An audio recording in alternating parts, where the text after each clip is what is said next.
राजस्थान में एक साल के बाद में विधानसभा के चुनाव है, लेकिन उससे पहले राजस्थान में भारतीय जनता पार्टी और कांग्रेस दोनों के बीच में इस बात को लेकर के लड़ाई चल रही है कि कौन सा नेता बड़ा है और कौन सा नेता छोटा है। लेकिन इसी बीच भारतीय जनता पार्टी का जो केंद्रीय नेतृत्व है वो पार्टी के कुछ नेताओं को इस तरह से ट्रीट कर रहा है, कुछ नेताओं को इस तरह से अलग अलग जिम्मेदारियां दे रहा है, जिससे पार्टी के भीतर एक नया गणित शुरू हो रहा है कि आखिर इस नेता को फला जिम्मेदारी देने के मायने क्या है, आखिर इस नेता को फला महत्व देने के पीछे की पार्टी आलाकमान की रणनीति क्या हो सकती है। इसी बीच राजस्थान से आदिवासी समाज से ताल्लुक रखने वाले और मीणा समाज के एक बड़े नेता किरोड़ी लाल मीणा को जो गुजरात विधानसभा चुनाव में पार्टी की ओर से जिम्मेदारी दी गई है, इसको लेकर के राजस्थान के सियासी गलियारों में चर्चा हो रही है। फिलहाल राजस्थान में क्या चर्चा हो रही है इसकी आज हम बात नहीं करेंगे। हम बात करेंगे कि गुजरात के अंदर किरोड़ी लाल मीणा को यह जिम्मेदारी देने के पीछे की बीजेपी आलाकमान की असल रणनीति क्या है गुजरात चुनाव को लेकर के।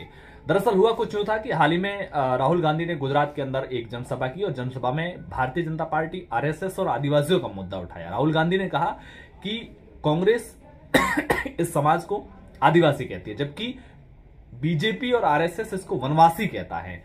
राहुल गांधी ने कहा कि हम मानते हैं कि आदिवासी इस देश के मालिक है, लेकिन भाजपा नहीं मानना चाहती है, आरएसएस नहीं मानना चाहती है, इसीलिए उनको वनवासी कह रही है। राहुल गांधी के इस बयान के बाद में बीजेपी ने अपनी पूरी रणनीति को बदला।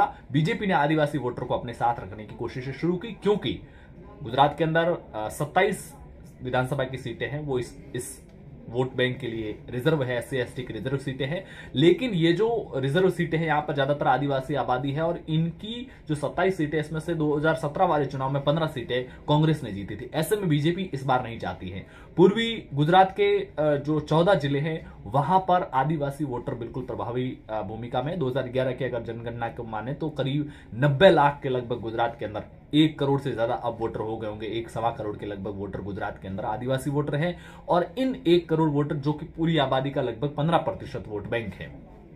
ऐसे में 27 तो ये रिजर्व सीटें, इसके अलावा करीब 40 सीटें ऐसी है जहां पर विधानसभा सीट पर 20% से ज्यादा आदिवासी वोटर है। ऐसे में इन्हीं आदिवासी वोटर को साधने के लिए बीजेपी ने गुजरात के अंदर ये दांव चला है। हालांकि ये दांव कितना कामयाब होता है ये आने वाला वक्त बताएगा, और गुजरात में किरोड़ी लाल मीणा को ये जो जिम्मेदारी मिली है उसका राजस्थान की पॉलिटिक्स पर क्या असर पड़ेगा ये भी आने वाले वक्त में पता चलेगा।